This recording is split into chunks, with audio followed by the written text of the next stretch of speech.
안녕하세요. 저는 산전수전을 다 겪어본 이제는 행복해지고 싶은 40대 여성입니다. 일하면서 직원들과 함께 사연 채널을 참 재밌게 보았는데 직원들이 저의 이야기도 한번 보내보면 어떻겠냐고 하길래 다 퇴근하고 난 사무실에서 저의 이야기를 써내려가고 있습니다. 저와 제 남편은 직원이 20명 정도 되는 회사를 운영 중입니다. 처음부터 직원이 있었던 건 아니고요. 저와 제 남편 그리고 제 동생 이렇게 셋만 있었던 사무실에서 노력해 이제는 직원 20명을 벌어먹여 살릴 정도로 커졌는데요. 더 노력해야 하긴 하겠지만 저희는 지금 이것만으로도 충분히 행복하다 생각하며 살고 있습니다. 누가 보면 지금 되게 행복해 보이는데 무슨 고민이 있을까 의아해 하실 텐데요. 제 이야기는 지금부터 시작입니다. 저는 평범한 회계 사무실에 다니던 오래된 직원이었습니다. 남편은 IT 계열 회사 쪽에 근무한 직원이었고요. 제 동생은 남편 회사에서 함께 근무한 직원으로 저에게 한 번은 언니 우리 회사에 좋은 과장님 있는데 한번 소개받아 볼래? 과장님이 언니 사진 보고 너무 마음에 든다고 하길래 라고 하였습니다. 저는 동갑이나 한두 살 위로밖에 남자친구가 없었던지라 그때 남편은 저와 무려 5살이나 차이가 나서 사실 조금 망설여지기도 했습니다. 또 동생이 해주는 소개팅이라 왠지 좀 부담되기도 했습니다. 하도 동생이 그 과장님 추천을 하는 바람에 그래 한번 주말에 만나보기나 해야겠다 싶어서 만난 처음 소개팅 자리 사실 별 생각 없이 나왔는데 처음 본 남편의 모습은 영락없이 회사의 과장님 느낌이 났네요. 근데 갑자기 주머니에서 꼬깃꼬깃 꺼낸 종이에 오늘의 데이트 일정을 짜온 걸 저에게 내미셨어요. 그러면서 한다는 말이 오늘 유영씨가 어떤 곳을 좋아할지 몰라 유진씨한테 열심히 물어서 짜오기는 했는데 마음에 드셨으면 좋겠습니다.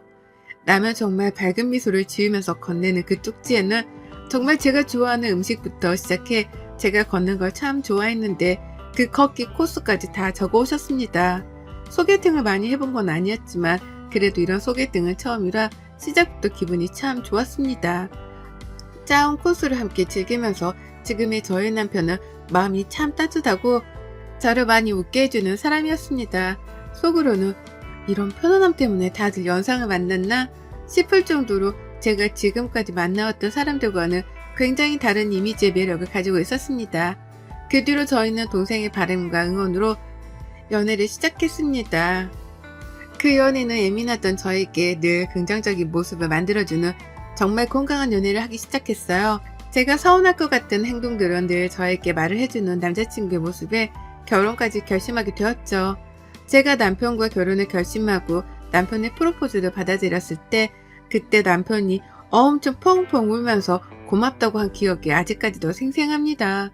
결혼하고 나니 전 그때 남편이 왜 자기보다 더 다른 사람을 챙기는 사람이 되었는지 알 것 같았어요.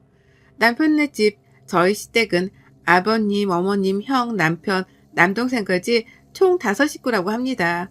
저희가 결혼할 때에는 벌써 몇 년 전에 형은 결혼을 한 상태였고 남편 동생이죠. 서방님은 대학교 졸업하자마자 해외에 나가 산 지 굉장히 오래되었다고 하더라고요. 그래서 저희 결혼식 때도 잠깐 왔다가 인사하고 며칠 있다가 다시 가봐야 한다고 했어요. 시댁은 말 그대로 가부장적인 마인드가 강한 분들이셨어요. 첫째 장남을 가장 최고로 생각하시기 때문에 결혼할 때 제가 처음 인사드리러 갔을 때도 굉장히 시큰둥하셨죠. 남자친구는 익숙한지 침묵 속에서 밥을 먹었던 기억이 나요.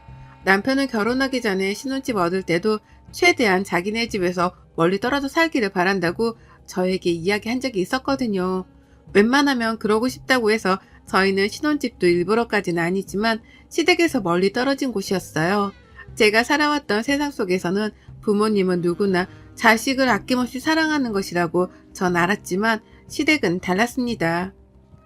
나중에 알고 보았더니 서방님이 굉장히 무뚝뚝해서 저는 남편과도 또 아주버님과도 거리가 멀구나 생각했는데 서방님이 남편 결혼할 때 너무 좋아서 눈물이 나는데 울면 쪽팔려서 결혼식 내내 눈물을 참고 있었다고 남편이 이야기해 줬어요. 심지어 남편에게 축의금을 거의 500만 원이나 주고 다시 갔더라고요. 서방님도 시댁에서 거의 내놓은 자식이라 남편이 일찍 취업하면서 서방님 해외에 나가서 자리 잡을 동안 생활비를 보내주었다고 해요. 그래서 굉장히 둘 사이가 각별한데 서방님이 어머님, 아버님이랑 별로 부딪히기 싫어서 정말 형 결혼식만 보고 다시 후다닥 돌아간 것 같았어요. 이 정도면 거의 시댁의 장남사랑은 말 안 해도 아시겠죠? 그 뒤로 저도 시댁과는 대면대면 했던 것 같습니다. 막 그렇다고 해서 도리를 안 한 건 아니었고요. 그냥 명절에는 꼬박꼬박 용돈 드리고 찾아뵙고 생신날 또한 선물이랑 가서 식사하고 그랬어요. 아주버님과 형님은 그때마다 자기네 집 자랑하느라 정신이 없었어요. 그럴 때마다 어머님 아버님은 우리 장남이 최고다. 우리 장남밖에 없다. 남편이 있는 자리에서도 늘 그런 말씀을 서슴지 않으셨죠. 그러다 남편이 맡고 있는 프로젝트에 큰 문제가 생겨서 소송을 당하게 되었어요. 근데 남편보다 위에 있던 팀장님이 잘못된 문제였는데 회사에서 자기네들은 책임 없다면서 그렇게 말하고 그 팀장님이라는 사람은 무책임하게 사표까지 쓰고 나가서 남편이랑 그 밑에 있던 직원들이 오롯이 그 소송에 맞서야 했고 회사에서 사표 내려고 하는 바람에 거의 반년 가까이 월급 없이 살아가야 했던 상황이었어요. 그때 남편이 저에게 직원들을 그냥 둘 수 없을 것 같다고 자기가 팀장님 대신에 책임져야 할 것 같다고 해. 직원들 월급부터 소송 비용까지 정말 저희가 가지고 있는 돈부터 대출까지 받아 해결해야만 했습니다. 신혼집도 전세였는데 전세 보증금까지 빼야 하는 상황이라 남편이 정말 처음으로 시댁에 가서 부탁했어요.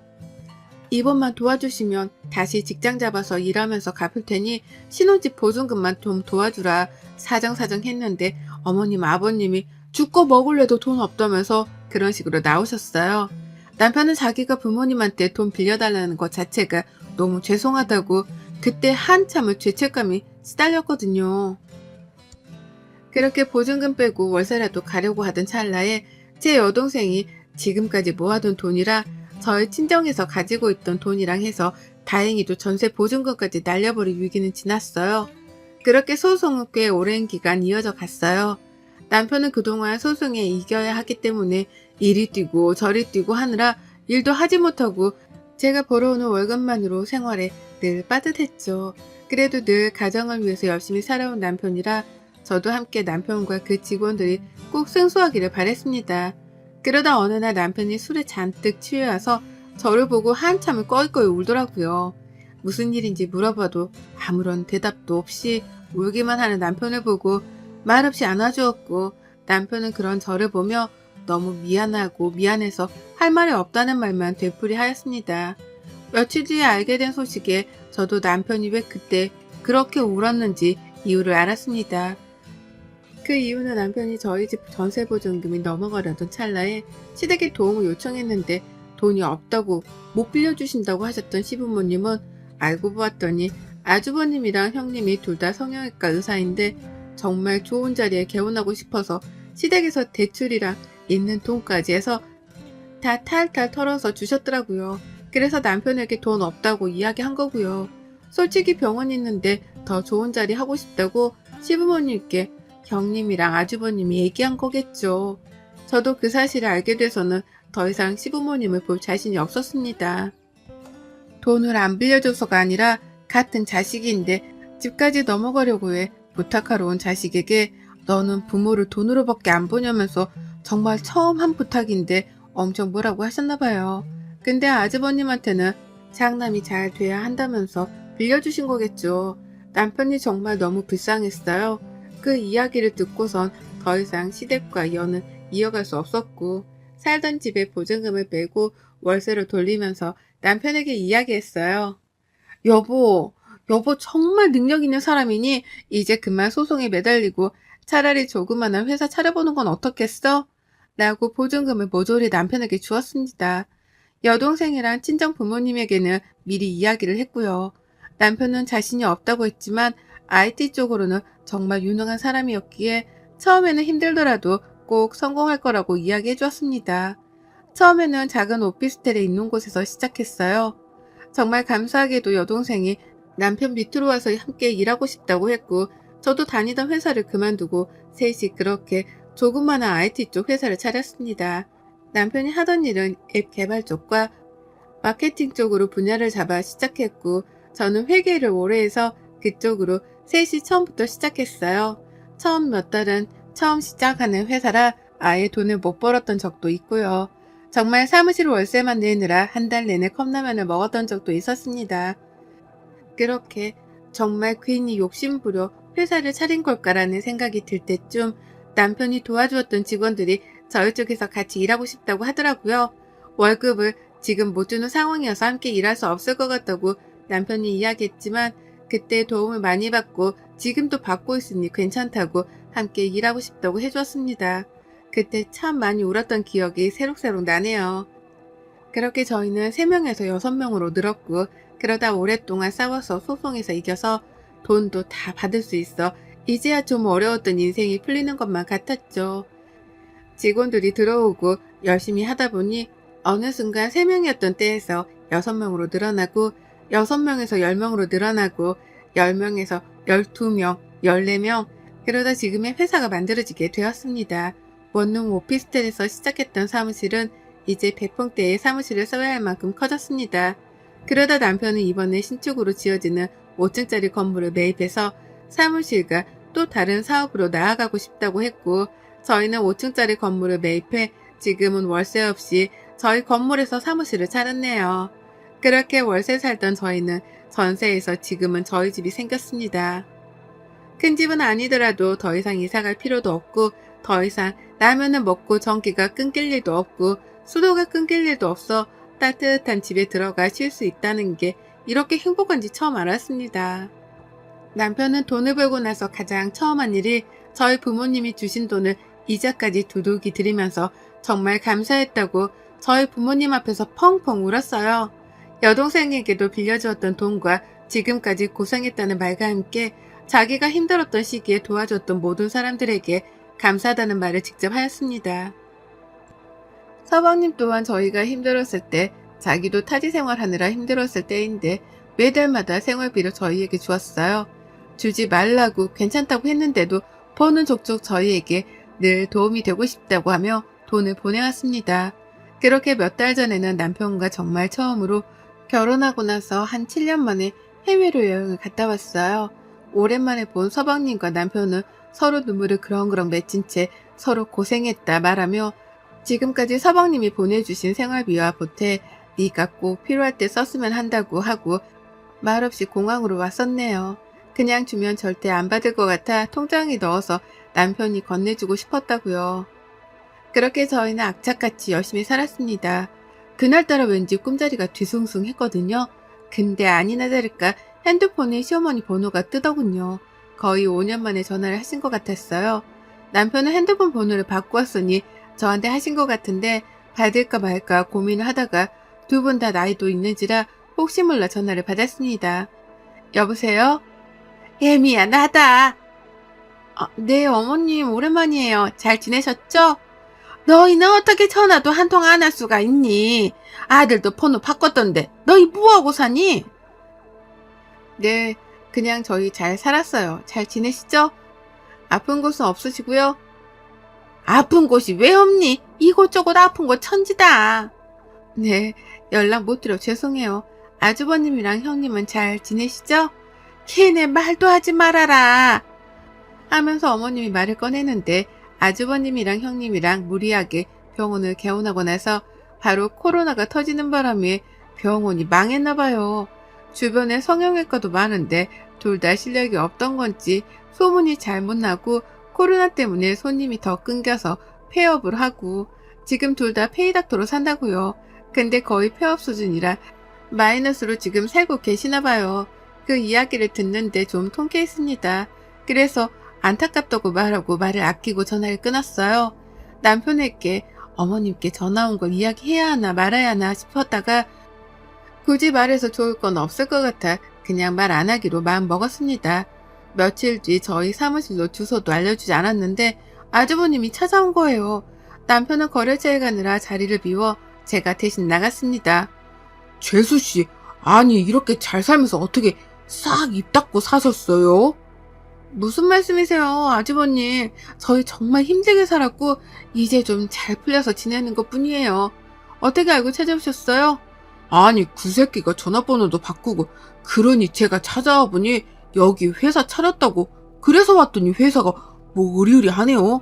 나랑 와이프 지금 오피스텔 원룸 살아요 재수씨. 네, 어머님께 들었어요. 근데 오신 용건이 있으신 거예요? 가족끼리 용건이 어딨어요. 그냥 온 거지 뭐. 근데 재수씨 얼굴 진짜 폈네요.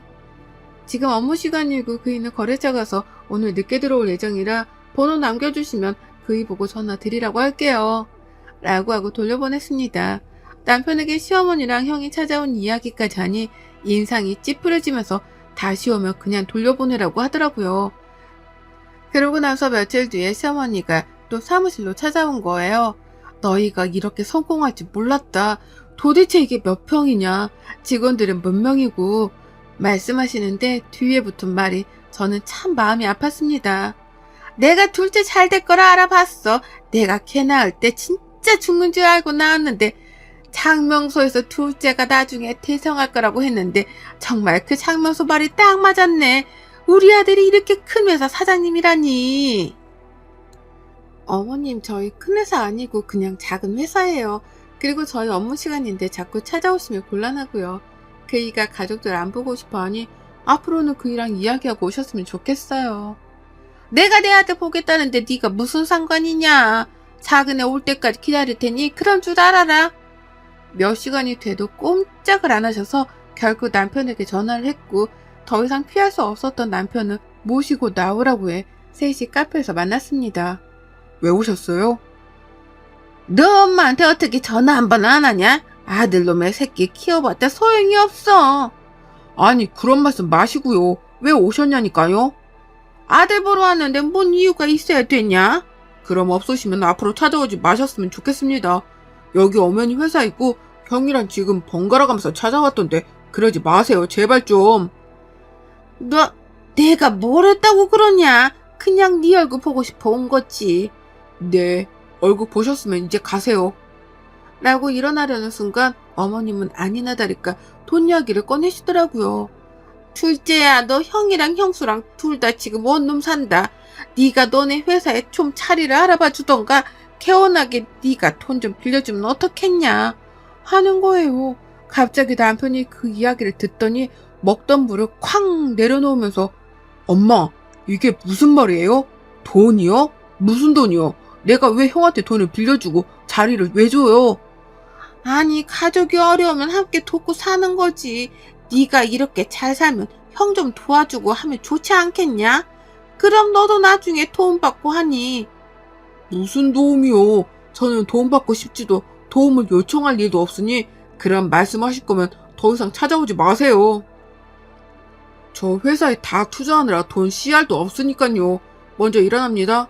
하고 남편은 나가버리고 저도 인사를 꾹꾹 하고 나왔어요.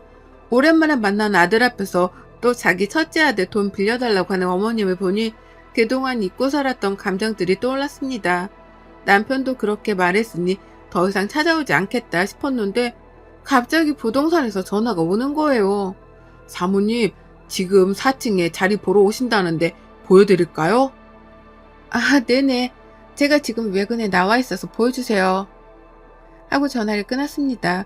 그렇게 이야기를 하고 저녁을 먹고 있는데 부동산에서 거기가 마음에 든다고 내일 다시 한번 뵙자고 하시는데 괜찮냐고요.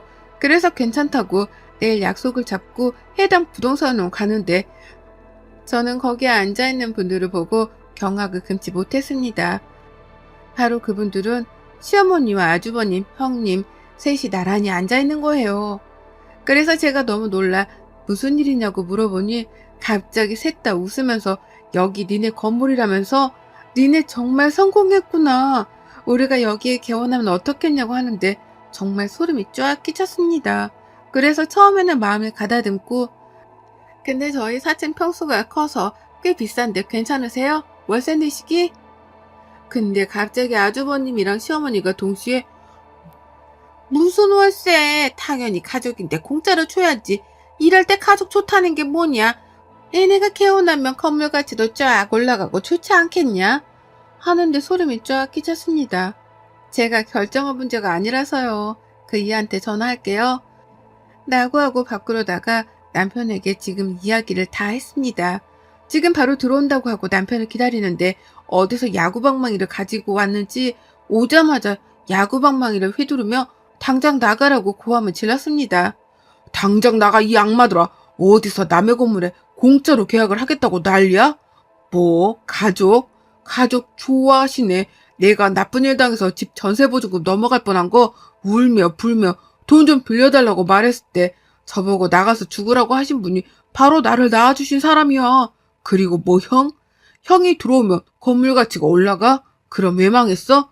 망하고 와서 어디 와서 지금 이딴 소리를 짓거려? 진짜 죽어볼래? 형한테 엄마 아빠가 다 보태주느라 나랑 막내는 학교 다닐 때도 맨날 돈 없어서 거지같이 다니고 얼마나 개고생을 했는데 형이 지금 동생들한테 부끄럽지도 않아? 어디서 망하고 빌붙으려 해? 남편이 그렇게 화내는 모습을 처음 봐서 저도 놀랐지만 더 놀란 건 아주버님이랑 어머님인 것 같더라고요. 울면서 소리를 고래고래 지르는 남편을 보니 아주버님은 가족끼리 그럴 수도 있고 좀 이해하고 서로 잘 해보자는데 왜 이러냐 막 하는데 남편이 당장 꺼지라면서 야구방망이로 진짜 죽일 듯이 달려들더라고요. 그렇게 그 사건이 마무리되고 그 뒤로 시어머니랑 아주버님이 저에게 몇 번 전화가 왔지만 더 이상 할 말 없으니 전화하지 말라고 하고 끊었습니다. 정말 이 사건을 계기로 시댁과 이혼을 아예 끊었습니다. 저도 전화번호도 바꿨고요.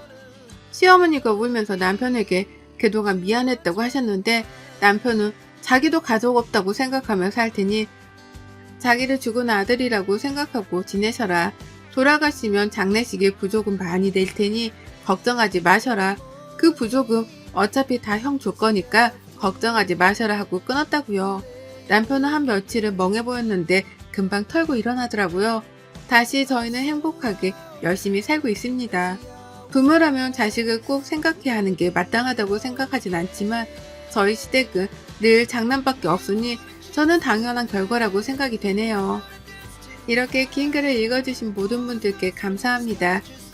가정에 늘 평안이 있기를 기도드리며 날씨가 많이 추워졌는데 감기 조심하세요. 여러분의 생각은 댓글로 남겨주세요.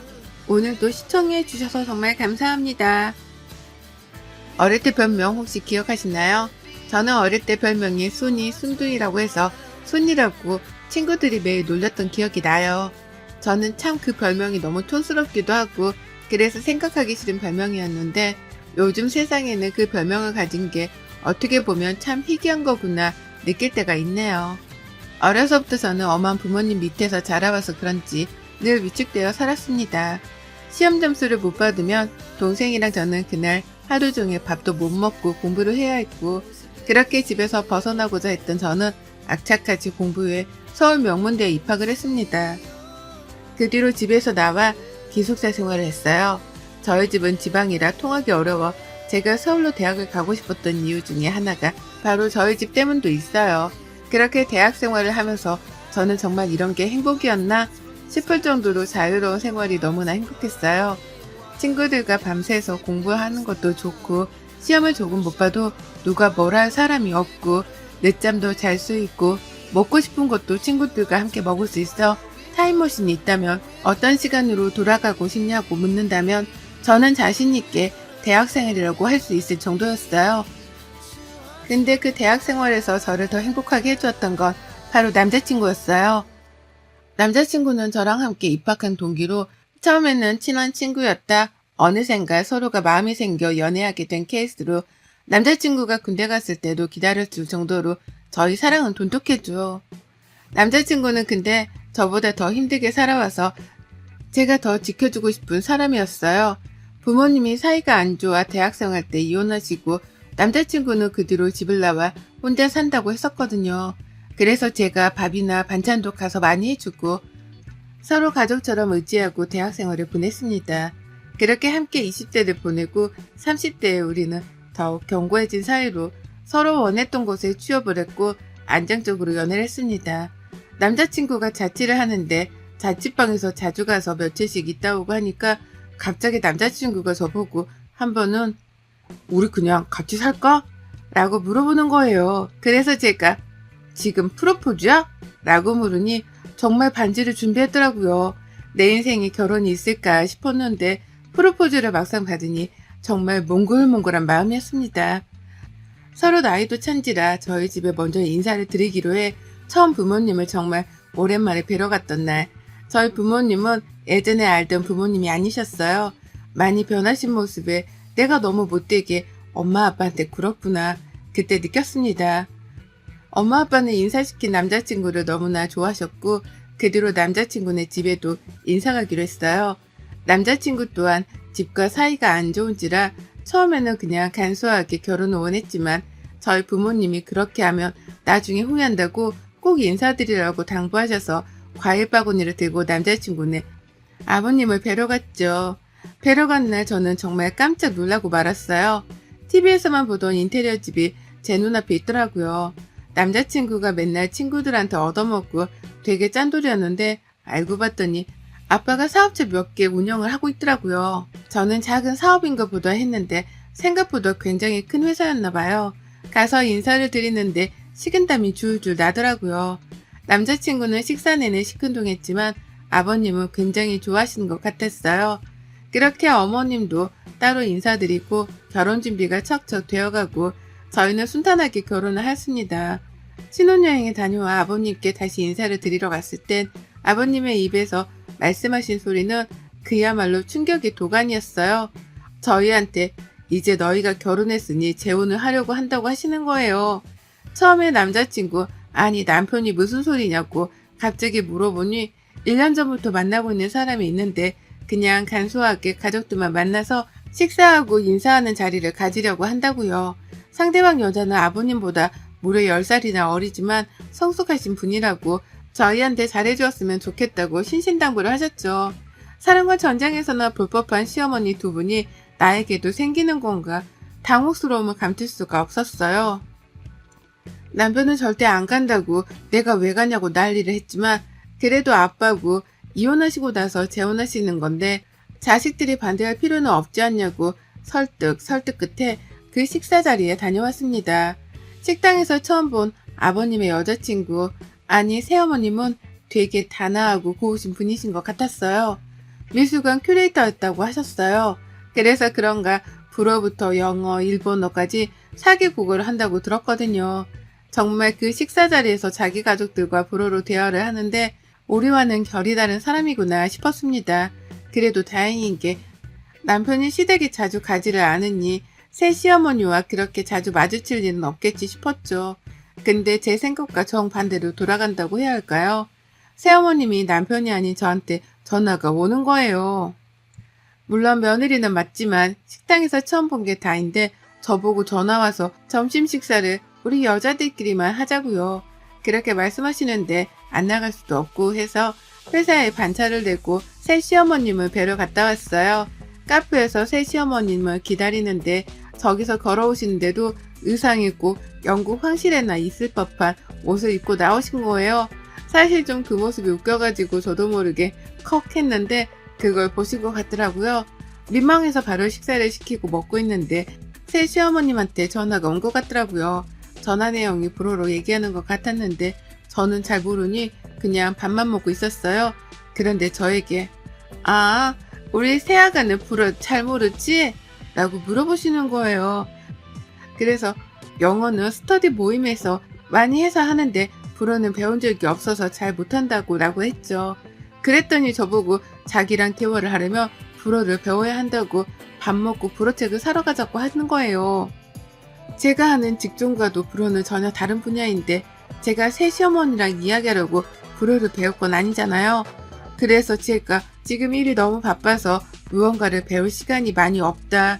시간이 나면 배우겠다 했는데 지금 자기가 두 번째 부인이어서 시어머니로 생각을 안 하냐고 갑자기 저를 빤히 보며 물어보시는데 이건 대놓고 저를 놀리시는 거 아닌가요? 더 이야기해봤자 서로 기분만 좋지 못할 것 같아 우선 책을 사고 회사에 가봐야 한다고 이야기하고 후다닥 빠져나왔어요.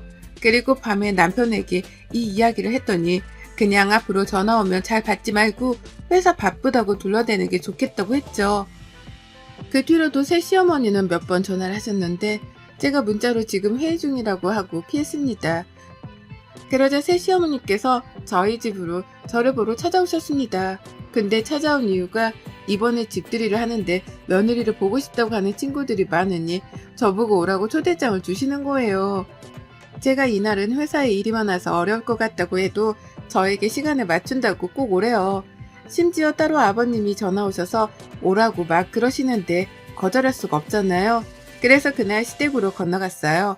남편은 야근이라 저보고 가지 말라고 신신당부했지만 또 그럴 수가 없어 넘어갔죠. 가서 밥 먹고 차 마시는데 아버님네 집에 집안일을 도와주시는 이모님이 계시는데 제가 민망할 정도로 이모님을 모든 사람들이 다 시키는 거예요. 물론 당연히 가사일을 도와주시는 거니까 그럴 수 있지만 너무 작은 것까지 솔직히 시키는 건 좀 아니잖아요. 그래서 제가 보다 못해 자꾸 이모님을 시키길래 혼자서 일하시기 그러시니 제가 도와드리겠다고 저한테 말씀하시라고 했죠. 그랬더니 그 친구분이 갑자기 불어로 뭐라고 하는데 안 좋은 말 같았어요. 그 뒤로도 불어로 자기네들끼리 좋다고 웃고 떠들고 이모님이 조금만 실수하면 신경질을 팍 내면서 불어로 욕 같은 걸 하는 것 같더라고요. 그렇게 좋지 못한 식사 자리를 하고 와서 그런가 집에 와서 긴장이 풀리니 두통이 밀려오더라고요. 2번 다시는 그런 자리에 가지 않겠노라 다짐했죠. 며칠이 지나고 또 새 시어머니가 전화가 오는데 한두 번 정도 받지 않았어요. 회사가 너무 바쁘기도 했고 또 뭐라고 하실까 두렵기도 해서요. 그랬더니 문자로 전화 받아요? 라고 왔네요. 퇴근하고 회사가 너무 바빠서 전화드릴 틈이 없었다고 하니 이번에는 저보고 쇼핑몰 같이 가달라고 하시는 거예요. 친구들이랑 모임이 있는데 어떤 옷을 입고 가야 할지 고민된다고 좀 봐달라고요. 제가 친구도 아니고 알겠다고 또 하고 주말까지 새 시어머니랑 백화점에 갔습니다. 백화점에 가서 계속 끌려다니고 짐 들고 거의 비서처럼 따라다닌 것 같아요. 제가 거절을 잘 못하는 편이기도 하지만 너무 저를 편하게 대하시는 것 같아서 쇼핑을 다 하고 식사를 하면서 제가 말씀드렸어요. 어머님, 제가 회사가 너무 바빠서 주말에도 이제 시간 내기가 너무 어려워서요. 죄송해요. 라고 말씀드리니 저보고 한 달 월급이 얼마냐고 물으시는 거예요. 그래서 얼마 정도 받는다 하니 저보고 갑자기 생각보다 많이 못 받네. 일하는 거에 비하면 너무 적다. 차라리 나 이렇게 쫓아다니는 게 더 이득이지 않아? 라고요. 원래 말씀을 잘 가려 하시는 분은 아니라고 생각했는데 저렇게 말씀하시니 화가 좀 났어요. 최대한 침착하게 말씀드리고 저는 바로 집으로 왔죠. 그날 하루 종일 침대에 누워 펑펑 우는데 결혼 생활이 뭔가 싶기도 하고 왜 나는 이렇게 거절을 잘 못할까 싶어 이런 제 자신이 답답했죠. 남편한테 말하면 남편과 아버님 사이가 나빠질 게 뻔해서 제가 참는 게 가족들한테 다 좋은 거다 하면서 그렇게 지냈습니다. 그 후 새 시어머니 생신이 다가와서 시아버지가 남편에게 집으로 와서 같이 밥 먹자고 하셨나 봐요.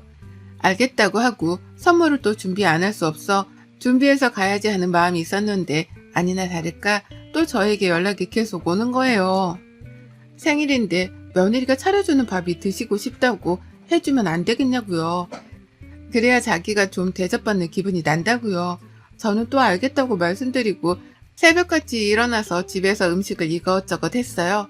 그리고 시댁으로 넘어가서 거기서도 음식하고 집도 생일파티 느낌 나게 꾸미고 하니 밥 먹을 때가 되니까 녹초가 되었네요.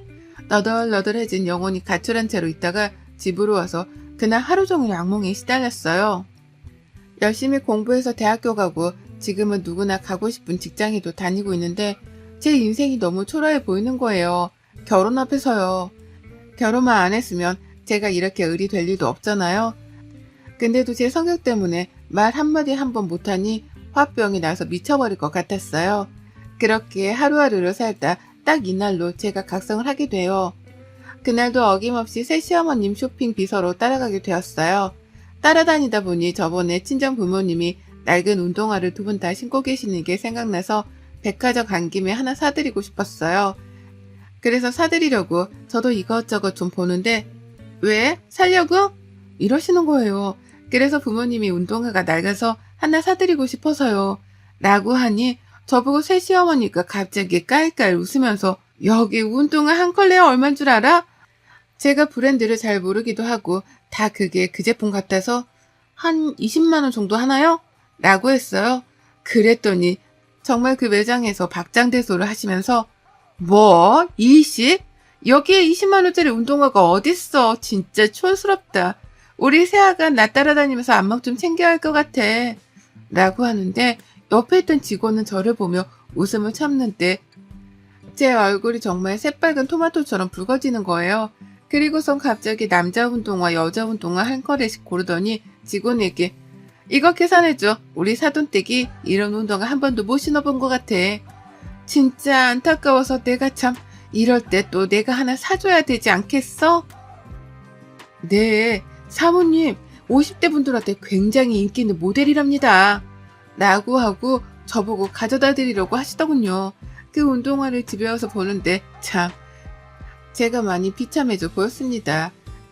그냥 제가 살아온 날들이 최선을 다했다고 생각했는데 저는 브랜드의 운동화가 얼마인지도 잘 모르고 새 시어머니가 사는 세상과 제가 사는 세상이 너무나 달라서 더 초라하게만 느껴졌던 것 같아요. 사실 알고는 있었습니다. 새 시어머니는 일부러 제 앞에서 자기를 보여주고 싶어 제가 못 알아듣는 불어를 하고 백화점에 데려가 네가 나 아니면 이런 데 와보겠니? 이런 느낌으로 저를 무시하고 너는 나보다 밑이야. 이런 식의 느낌으로 저를 대하는 것을요. 하지만 저는 지금까지 너무 바르게 살려고 노력해서 어른들에게는 또 다른 사람들에게는 나쁜 소리, 싫은 소리 안 하는 것이 도리라고 생각했는데 백화점에서의 일은 정말 못 찾겠더라고요. 그 뒤로 저는 회사가 끝나자마자 불어학원을 다니기 시작했어요. 불어학원부터 인강까지 들으면서 다시 새 시어머니가 나를 그 불어 모임에 초대하기를 바랬죠. 제 바람대로 이루어졌는지 시어머니는 저에게 그 모임 사람들이 온다고 이번에는 제가 그때 한번 해드렸던 음식이 있었는데 그게 맛있다고 한번 해달라고 부탁을 하셨어요. 저는 때가 왔다고 생각했습니다. 만반의 준비를 하고 그 모임을 마주치니 역시 아니나 다를까 제 앞에서 또 불어로 막 이야기를 시작하더라고요. 가만히 들어보니 참 가관이죠. 니네 며느리 우리말 못 알아듣는 거 보니 너무 웃겨. 우리가 자기 욕을 해도 모르잖아. 맞아. 우리 며느리 착하긴 한데 애가 너무 느려. 그리고 집도 가난한 것 같아. 글쎄 저번에 백화점 갔는데 너희 그 브랜드 알지? 나보고 20만 원 정도 하냐고 묻는 거야. 내가 정말 쪽팔려서. 정말 나는 돈 없는 사람들 이해 안 되더라. 돈이 없으면 겸손해야지. 그러지 못한 사람들이 더 많아. 자기네 식사 도우미 해주는 분도 좀만 쓰다가 내보내. 오래 하면 자기가 손떼탄다고 생각해. 진짜 재수없지 않냐? 아니 나는 내 보내고 싶은데 우리 그이가 이모니 음식 솜씨가 좋다나 뭐라나 자꾸 그런 소리만 늘어놓니 지금 좀 꼬시고 있어. 이런 류의 이야기를 계속해서 이어가더라고요. 저는 계속해서 그냥 듣고만 있었어요. 고개 숙이고 밥 먹고요. 그리고 갑자기 강남에 정말 비싼 와인바가 있어요. 거기는 예약을 해도 몇 달을 기다려야 하고 룸에 들어가서 먹으려면 VIP만 되는 곳이거든요. 근데 시모 친구 한 명이 거기 와인바에서 일하는 사람이 자기 지인이라고 오늘 좀 한가해서 룸을 못 가고 그 바로 되어 있는 긴 테이블 있잖아요. 거기는 갈 수 있을 것 같다고 갈래? 라고 물어보더라고요. 저는 잘 안 따라가지만 이번에는 무슨 이야기를 하나 따라갔어요. 따라가서 앉으니 그때부터 거기서도 자기네들끼리 불어로 대답하고 불어로 이야기해요. 근데 그 이야기의 80%가 아마 남욕이라고 보시면 될 것 같네요. 근데 와인을 따라주다 와인이 좀 손에 흘렸는데 직원이 실수한 건 맞지만 갑자기 새 시어머니가 와인잔을 바닥에 쾅 하고 던지는 거예요. 그러면서 불어로 이야기를 하는데 안 통하는지 한국말로 막 따지더라고요. 그랬더니 그 매니저가 와서 죄송하다고 다른 와인으로 바꿔드리겠다고 새롭게 와인을 가지고 와서 먹는데 그때 시어머니가 한 말이 아직도 안 잊혀져요. 쟤네는 멍청해서 내가 일부러 깬지도 모를 거야. 솔직히 저 와인 맛이 별로라 다른 거 먹고 싶었는데 2개 다 지불할 필요 없으니 하나는 깨트리면 우리가 돈 안 내도 되잖아. 저 와인 한 병에 얼만데 맛있게 먹는 게 좋지. 그러니 일부러 와인잔을 깨고 새로운 와인을 받으려는 수작이었습니다. 참 보고 있는 내내 웃겨가지고 있는데 누군가 저를 툭툭 치더라고요. 너 민정이 아니니? 결혼식 때 보고 안 그래도 어제 너희 아빠랑 네 얘기했는데 여기서 딱 만나네. 아빠 오랜 친구분이셨어요. 저도 너무 반가워 인사를 하니 매니저들부터 다 저를 쳐다보았죠. 그렇게 인사를 드리고 다시 앉는데 저보고 시모가 누구냐고 묻더군요. 아빠 친구분이시라고 룸 가고 싶으면 매니저한테 얘기한다고 하니 들어가실래요? 라고 하니 무슨 말도 안 되는 이야기를 하냐면서 비웃는 거예요. 더 이상은 안 될 것 같아 저도 불어로 얘기했어요. 그랬더니 정말 시어머니부터 그 친구들까지도 저를 빤하게 쳐다보더라고요. 아랑곳 하지 않고 불어로 정말 다양하고 많은 문장과 단어를 써서 이야기를 했어요.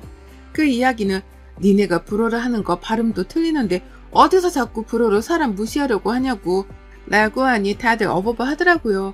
저보고 너 가난한 집 딸 아니었냐면서 그러길래 불어는 진짜 몰랐고 배운 거다. 어떤 이야기를 하는지 궁금했다고 했죠. 그리고 저는 가난하다고 말한 적 없다. 혼자서 그렇게 생각하신 거지. 라고 했더니 시모가 아무 말도 못하더라고요. 사실 저희 부모님은 건물 월세를 받는데 그 건물이 생각보다 좀 많아요. 저희 지역에서는 부동산 하면 저희 부모님을 모르는 분이 없을 정도로 땅 부자기도 하거든요. 지금 저희 아빠 친구분도 유명한 건설사 사장님이시고요. 시모는 그때부터 저에게 알랑방구를 끼며 이야기하길래 불어로 시모가 좋아하는 와인을 따라드리면서 똑같이 말했어요. 어머님 저번에 통화 내용 들어보니 어머님네 쫄딱 망한 것 같은데 아버님 아세요? 제가 말씀을 안 드리려고 했는데 이왕 이렇게 된 거 제가 직접 말씀드리려고요. 사치가 너무 심하셔서 그런 것 같은데 이제 쇼핑 못하고 와인 못 드셔서 어떡해요? 그리고 지금 여기서는 제가 계산할 테니 걱정하지 마세요. 한 푼이라도 아끼셔야죠. 곧 아버님과 헤어질 수도 있을 테니요. 라고 하고 계산하고 나왔어요. 저번에 어머님이 불어로 통화하는 내용을 들어보니 일부러 제 앞이라 그런 것 같은데 동생이 보증을 잘못 써가지고 가지고 있는 재산 모두가 넘어갈 것 같더라고요. 아버님은 모르시고요. 근데 제가 나오기 전에 식탁에 서류 두고 왔어요. 순하기만 했던 제가 눈에는 눈, 이에는 이, 돈으로 무시하는 자 돈으로 갚아주겠다 하는 마음으로 진짜 처음으로 대응을 해보았습니다. 그 뒤로 어머님은 집에서 쫓겨나셨어요. 알고 봤더니 아버님 카드로 정말 많이 긁고 다니고 집에 사실 땡전 한 푼도 없는 무늬만 공주였던 거죠. 알맹이는 거지고요. 근데 그렇게 제 앞에서 자랑을 해대니 저는 얼마나 가소로웠겠어요. 참느라 사실 힘들었네요.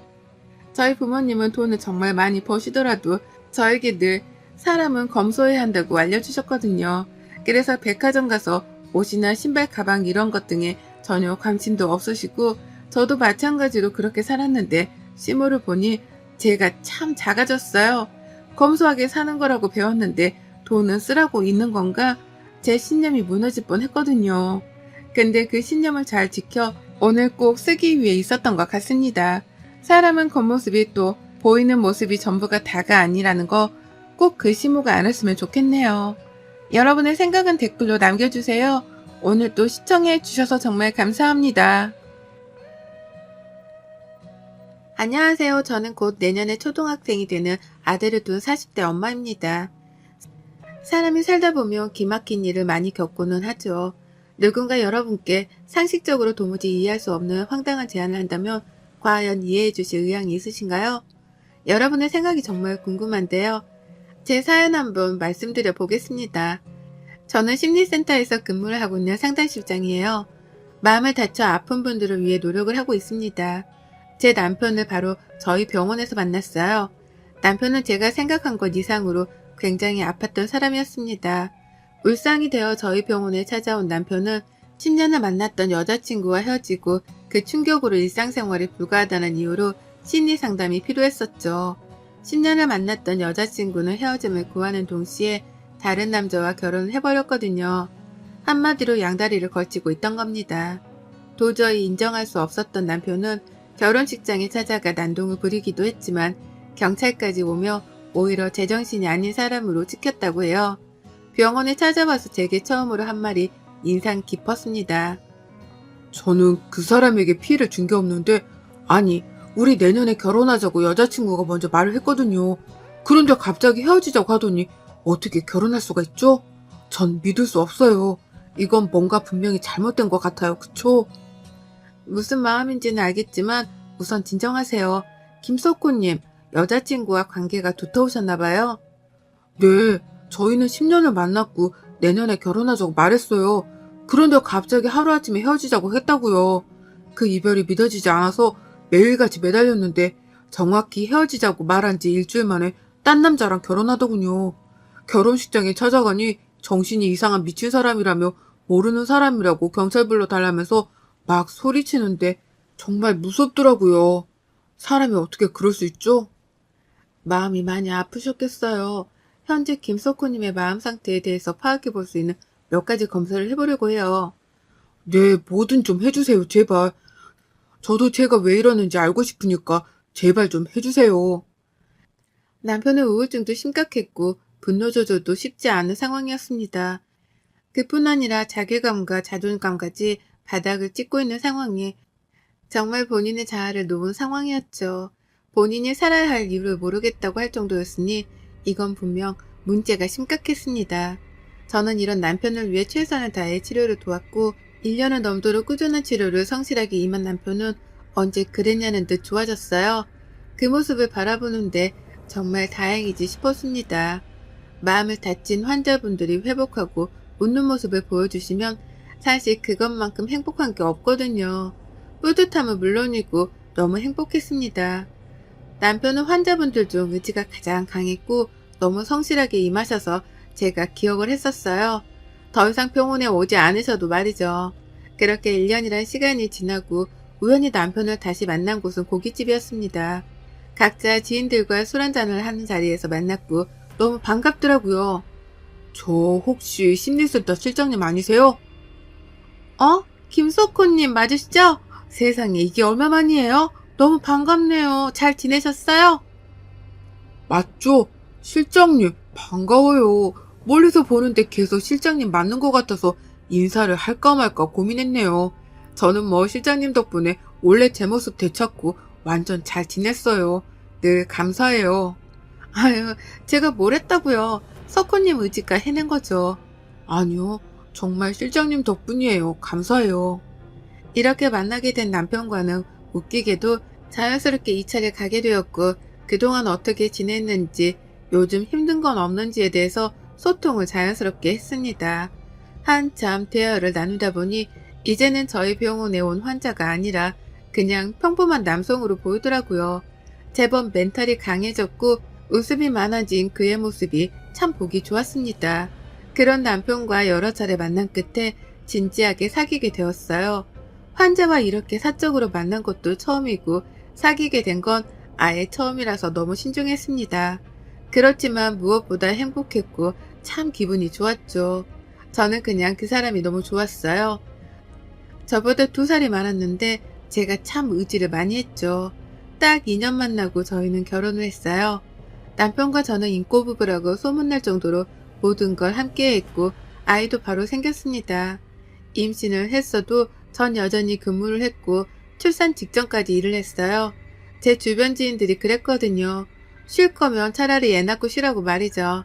애가 너무 예뻐서 두고 출근하는 게 발길이 안 떨어지니까 최대한 힘들어도 만상몸으로 출근할 때까지 하라고 조언을 해주더라고요. 그래서 저 정말 예정이 일주일 전까지 일했어요. 저희 남편은 뭘 그렇게까지 하냐고 힘들게 무리하지 말라고 했지만 벌 수 있을 때 벌고 싶기도 했고 전 제 직업을 사랑했거든요. 아이가 태어나기 전에 조금이라도 자유로울 때 일을 자유롭게 하고 싶기도 했습니다. 열심히 일을 하다 보니 예정일이 되었고 출산까지 무사히 했어요. 떡두꺼비 같은 아들을 낳았는데 남편과 똑같이 생겨서 저는 무슨 남편을 낳은 줄 알았습니다. 아이를 낳은 후 육아휴직 기간만 아이를 보고 회사로 복귀할 예정이었어요. 양가 부모님이 아이를 봐주실 상황이 아니라서 베이비시터를 고용할 생각이었습니다. 그러나 막상 낳고 보니까 세상에 이렇게 작고 예쁜 아이를 어떻게 남의 손에 키울까 싶은 거죠. 정말 많은 생각이 들었고 저는 결국 센터와 상의 끝에 퇴사를 결정했습니다. 아무래도 아이가 어느 정도 클 때까지는 일을 못하겠더라고요. 제 선택에 가장 좋아해줬던 건 남편이었습니다. 요즘 사건 사고도 많은데 제가 아이를 보면 믿음이 간다며 다행이라고 하더라고요. 서로 같은 마음이었겠죠. 저희 아들은 등 센서가 민감하게 작동하는 아이라서 내려놓기만 하면 울었습니다. 하루 종일 안고서 어르고 달래는 게 결코 쉽지 않았고 너무 힘들었어요. 또 얼마나 보채는지 진이 다 빠졌죠. 그래도 다행인 건 남편은 퇴근과 동시에 남편이 집에 오면 아이를 봐줬어요. 제가 아들 보면서 살이 너무 빠져서 그 모습이 안쓰럽다며 최대한 함께 육아를 해줬습니다. 남편이 아이를 함께 봐주다 보니 아이도 아빠에 대한 거부감 없이 잘 따르는 편이었고 덕분에 저는 못잔 잠을 푹 잘 수 있었어요. 내색하지 않아서 그렇지 남편도 정말 힘들었을 겁니다. 내내 일하고 와서 새벽까지 애 봐주고 겨우 잠드는 게 어디 쉬울까요? 그런 남편에게 고마워서 저녁은 꼭 거하게 차려놓는 편이었습니다. 아들을 정말 어르고 달래서 말이죠. 고기와 생선을 참 좋아하는 남편이라 꼭 그렇게 차려주곤 했어요. 저희가 이렇게 서로 잘하면서 살다 보니까 시모도 별다른 잔소리를 하지 않으셨고 참 예쁘게 잘들 산다고 칭찬을 해주셨습니다. 그게 너무 감사하기도 했어요. 시모 눈에도 제가 애 키우면서 자꾸 살 빠지는 게 보이니까 명절이나 시댁 행사가 있을 때 굳이 저를 부르지 않으셨고 최대한 시모 혼자 알아서 다 하시려고 하셨죠. 그 덕분에 저는 특별히 시집살이 같은 것도 없이 정말 편하게 지냈습니다. 오히려 시댁에 가면 더 편했어요. 애만 보면 밥 주고 치워주시니 얼마나 편합니까? 그래서 전 시댁 가는 걸 좋아했습니다. 남편과는 트러블도 없었고 그냥 저희는 너무 잘 지냈어요. 아이가 3살이 되었을 무렵 평온하던 저희 집에 큰 사건 하나가 터졌습니다. 아이를 재우고 옆에서 제가 깜빡 잠이 들었고 새벽에 깨서 안방으로 가려고 나섰어요. 그런데 안방에서 자고 있는 줄 알았던 남편은 방을 서성이며 누군가랑 전화를 했죠.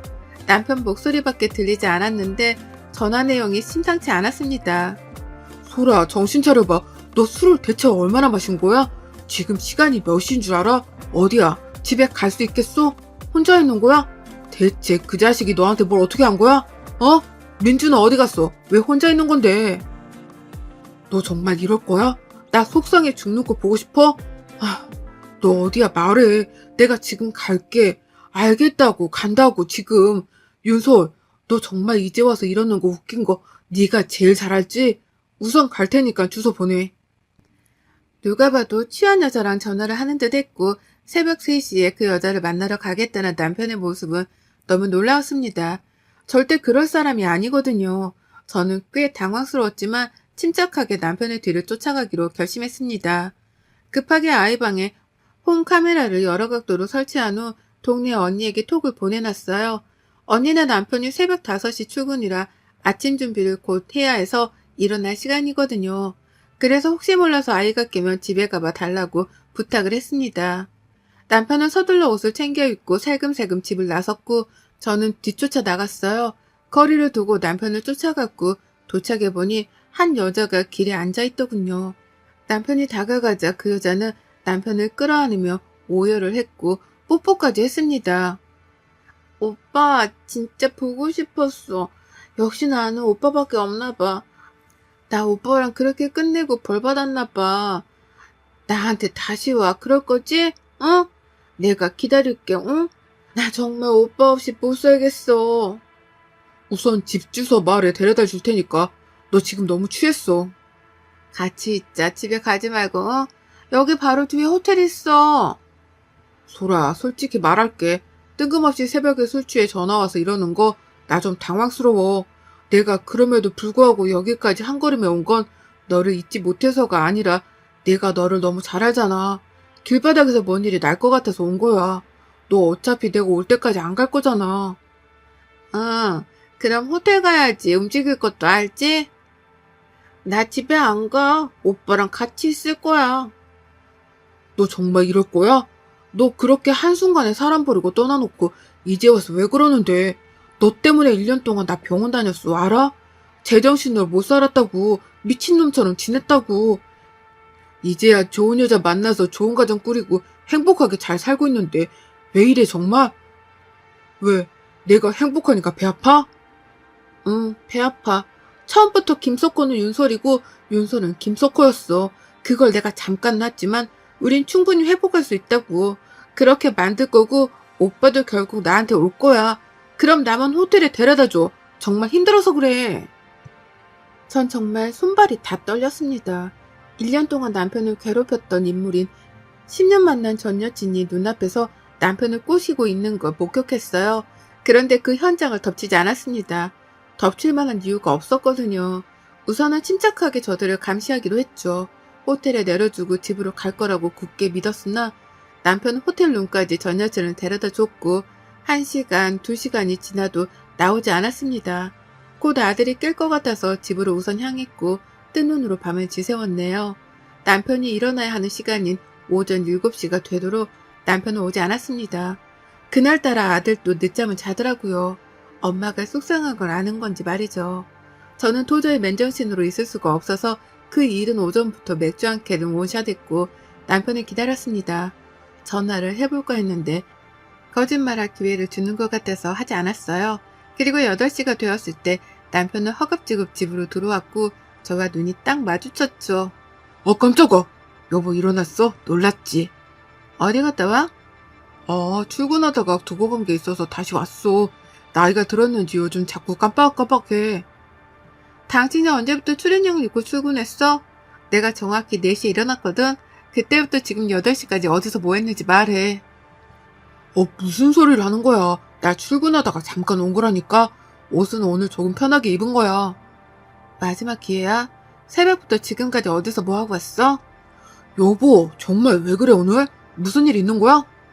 저는 남편에게 제가 찍은 동영상을 카톡으로 보내줬고 보라고 했어요. 그걸 본 남편은 깜짝 놀라며 제게 말했습니다. 여보, 그게 오해하지 마. 나 정말 아무 일도 없었어.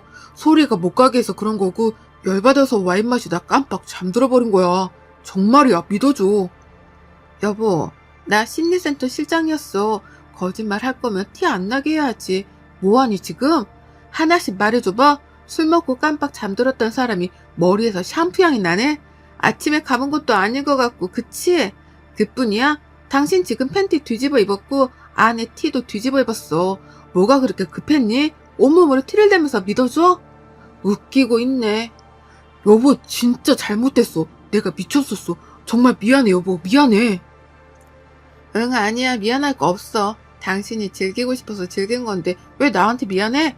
아빠 없이 클 내 아들한테 평생 사죄하는 마음으로 살도록 해. 자, 이거 당신 짐이니까 가지고 나가. 서류는 어머님 댁으로 보낼게. 저는 남편에게 이혼하자고 했고 남편을 울고불고 제 다리를 잡고 매달렸습니다. 그런 남편은 확 뿌리치고 안방으로 들어가 문을 잠궈버렸죠. 그러자 문을 막 두드리며 남편을 매달렸고 저는 시모에게 전화를 했어요.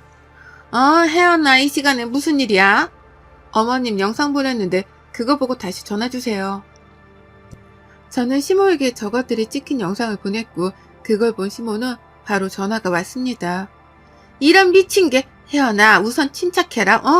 내가 천연 만나서 머리채를 잡고 아주 다 뜯어 놓을 테니까 너 걱정 마. 알겠지? 아니요, 어머님. 지금 저희 집으로 오셔서 이 사람 좀 데리고 가주세요. 전 다른 거 몰라도 애도 있는 인간이 바람피는 건 용서 못해요. 바로 이혼이니까 데리고 가주세요. 시모는 한 걸음에 저희 집으로 왔고 그 사이에 아들이 깨서 저를 찾으며 울어서 제가 나갔습니다. 저는 아들 밥을 먹이고 옷을 입힌 후 동네 언니네 집에 보냈어요. 그리고 시모에게 말했죠. 아직도 안 데려가셨어요? 이제 경찰 부릅니다, 정말.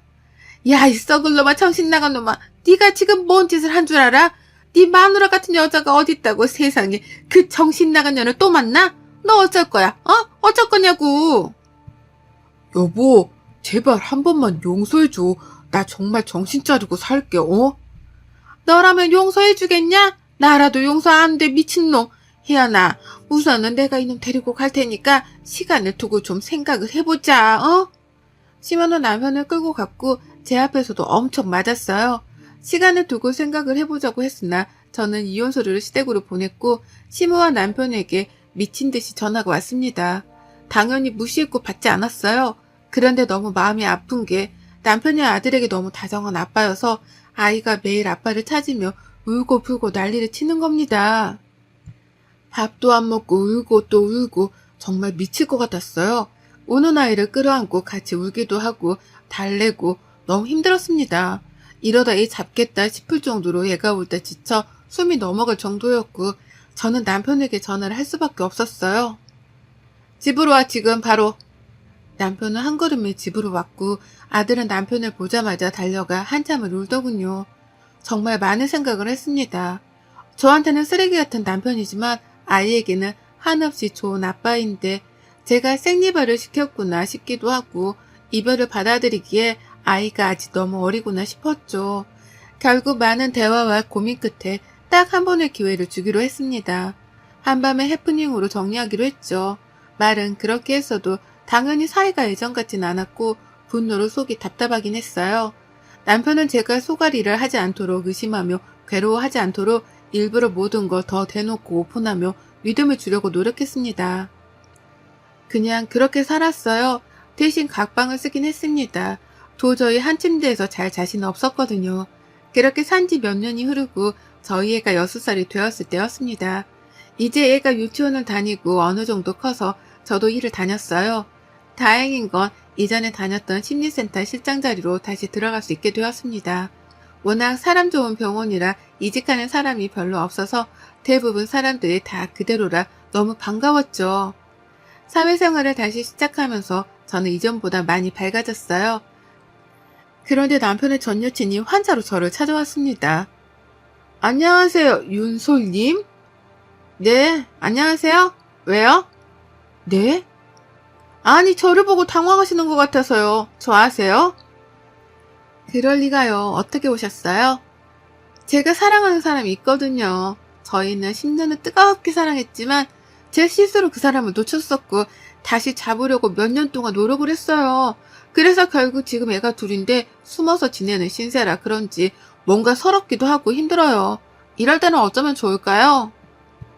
그건 여기서 해결하실 게 아니라 당사자들이랑 얘기를 해보셔야 할 것 같은데요. 그니까 그래서 당사자 찾아왔잖아요. 그쪽, 아니 이제 좀 놔주지 그래요? 우리 애가 둘이고 두 집 살림하는 걸 지켜보는 것도 힘들어 죽겠는데 그쪽만 쿨하게 놔주면 아무 문제 없을 것 같은데 남편은 마음이 떴는데 그쪽만 그렇게 잡고 있으면 너무 수치스럽지 않아요? 나라면 너무 싫을 듯. 애가 둘이요? 내 남편 김석호랑 낳은 애가 둘이라는 거예요? 두 집 살림을 하고 있고 나더러 이혼해달라고 지금 직장까지 찾아와서 이러는 거예요? 직업이 상담실장이라 그런가? 뭘 그렇게 질문하는 거야? 짜증나게. 그래, 그쪽 남편 김석호랑 애 둘 낳고 키우고 있다고. 딸 하나 아들 하나 연년생으로. 그쪽만 이혼해주면 우리 행복하게 살 수 있는데 걸림돌처럼 왜 그러고 있냐고 물었잖아. 상담실은 혹시 모를 상황을 대비해서 사전에 고지 후 녹음을 합니다. 역시 사전에 고지가 되었는데 그걸 몰랐는지 술술 말하기에 저 내용은 모두 녹음이 되었고 전 저 여자를 쫓아낸 후 바로 뒤쫓아 집 주소를 알아냈고 쳐들어갔어요. 가서 사진과 영상을 다 찍었고 모든 증거를 확보한 후 대형 로펌에 가서 이혼소송을 맡겼습니다. 헤어질 때 헤어지더라도 제가 뜯어먹을 수 있는 게 있으면 다 뜯어먹어야 열이라도 덜 받죠. 사진 찍을 때 혹시 몰라 애들 칫솔도 다 들고 나와서 유전자 검사를 의뢰했는데 이게 무슨 일입니까? 둘 다 남편 친자가 아니더라고요. 아마 남편은 모르겠죠. 호구가 또 호구짓 한 거지 뭐. 저는 우선 이 일을 비밀로 해두고 이혼소송을 진행하는 동시에 상간녀 소송도 진행했고 위자료를 왕창 뜯었고 상간녀 위자료도 굉장하게 받았습니다. 그리고 친자가 아님을 말해주면서 저것들은 풍비박산이 났고 남편은 시댁에서도 버림을 받았어요. 남편은 전 여친에게 어떻게 그럴 수 있냐며 난리를 치는데 그 꼴이 아주 웃기더라고요. 지들끼리 싸우는데 어찌나 웃기던지요. 시끄러운 모든 일은 다 끝났고 저희 애는 더 이상 아빠를 찾지 않습니다. 머리가 커서 눈치가 생긴 건지 저와 단둘이 살지만 저희 두 식구 참 행복하게 잘 살고 있어요. 가끔 시모가 반찬도 보내주시고 애 선물도 주시는데 이건 받고 있습니다. 본인 자식인 남편과 연을 끊었는데 손자라도 챙길 수 있게 해주자 싶어서 별말 하지 않고 있어요. 지금처럼 잘 살아서 우리 아들 잘 키워낼 겁니다. 꼭. 여러분의 생각은 댓글로 남겨주세요. 오늘도 시청해주셔서 정말 감사합니다.